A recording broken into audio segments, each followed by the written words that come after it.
Stop Fresh Morning. Stop Fresh Morning.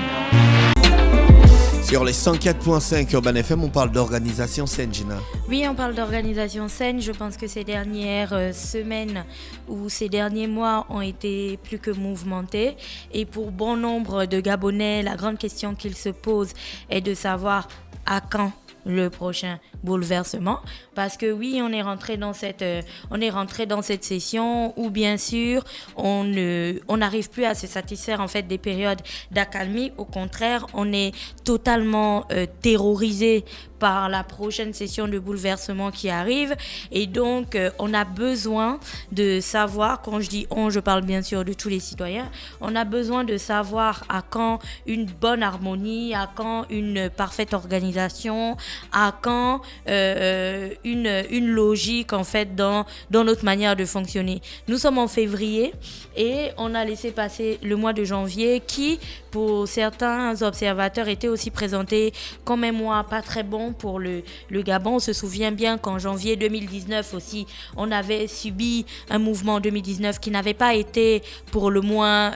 motivant ou très intéressant pour le pays. Juste au début de l'année, c'est là qu'on avait eu ce problème qui avait totalement bouleversé l'année, qui avait aussi envoyé les enfants à la maison, qui avait bouleversé le fonctionnement des entreprises et plein de choses avant bien sûr de commencer un semblant de redémarrage en février.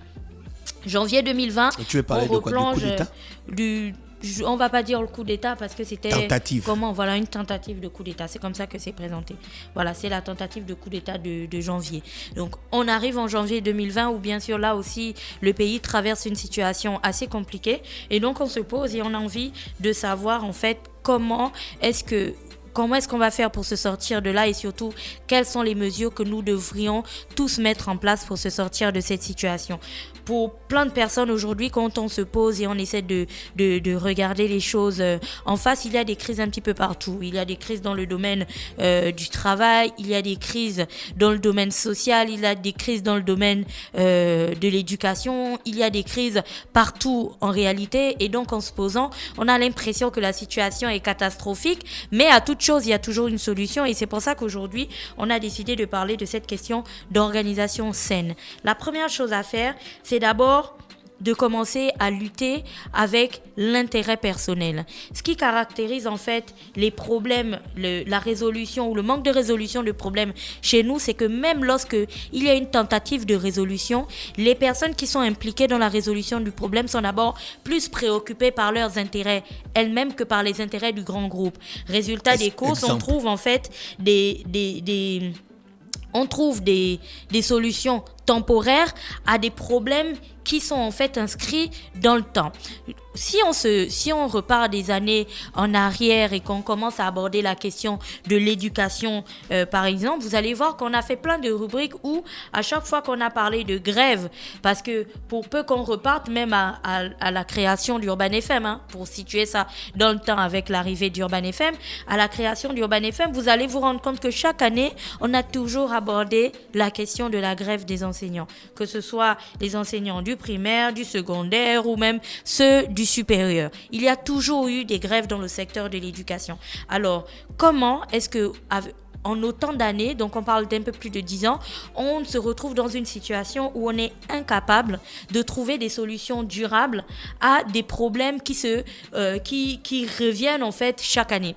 Le fait est que lorsque nous traitons de ces problèmes-là, à chaque fois qu'ils se présentent, on trouve des solutions temporaires à des problèmes en réalité qui sont globaux en fait, des problèmes que l'on pourrait résoudre si et seulement si on décidait de les prendre du bon bout.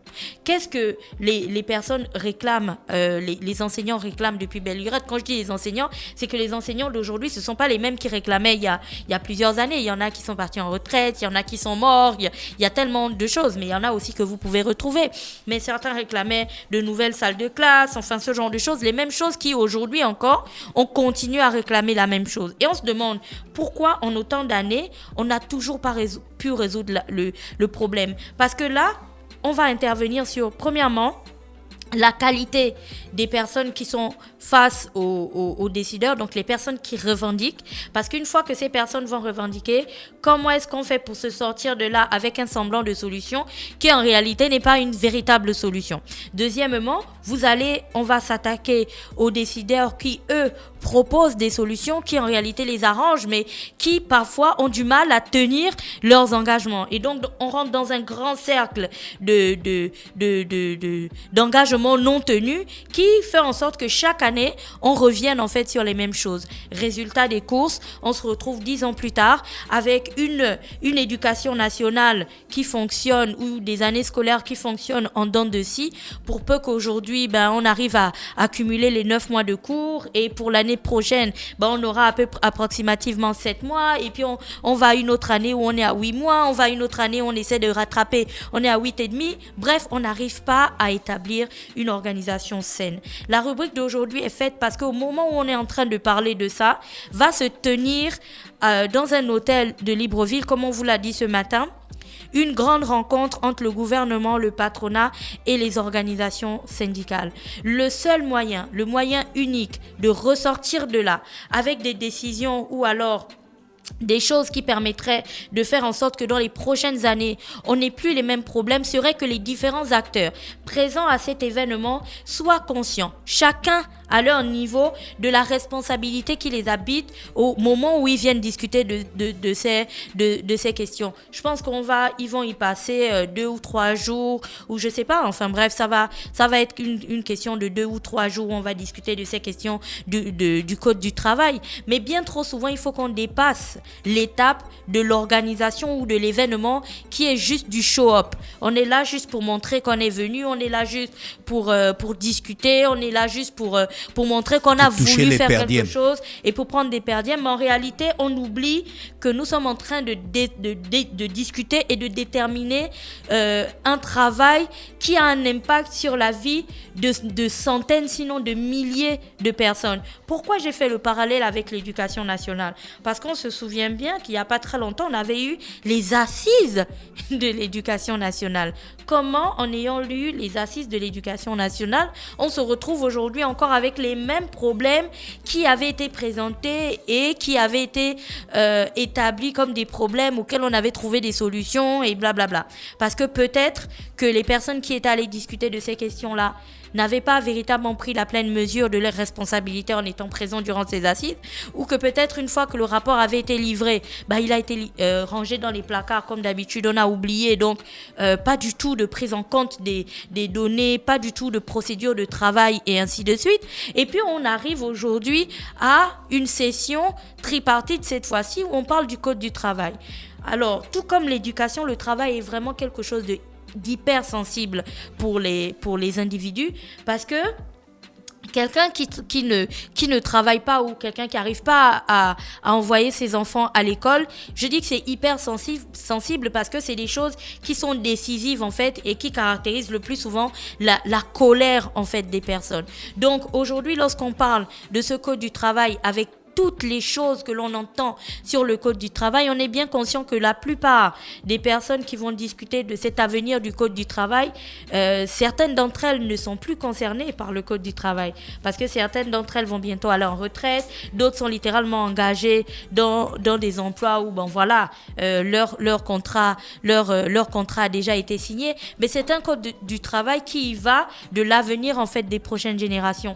Et donc c'est important aujourd'hui de partir, de se poser, de réfléchir à ce que j'ai qualifié d'organisation saine, c'est-à-dire une organisation qui est en phase non seulement avec soi-même, mais aussi en phase avec ses responsabilités et en phase avec les personnes qui comptent sur nous. Parce que syndicaliste au Gabon, j'ai l'impression qu'une fois qu'on est syndicaliste, on est en fait investi de certains pouvoirs, ou on est content de l'être et ainsi de suite. Et on oublie parfois que être syndicaliste, c'est aussi cette grosse part de responsabilité que les autres syndiqués qui n'ont pas forcément la possibilité ou la chance parfois de faire valoir leur voix. On est la voix de cette masse. Et puis après, une fois que l'on est en face, on est en face du gouvernement, on est en face d'un patronat qui, lui, en fait, est responsable et est garant de la stabilité ou du calme, en fait, qui va régner dans le pays les années qui suivent. Parce qu'une fois que vous touchez à l'éducation des enfants d'un individu ou que vous touchez à son avenir, donc à sa stabilité, à son salaire, à son travail, à son intégrité, à ce moment précis, plus personne ne peut vous écouter. Et donc, vous pouvez comprendre, vous pouvez même observer à quel point ces dernières semaines, ça a été très difficile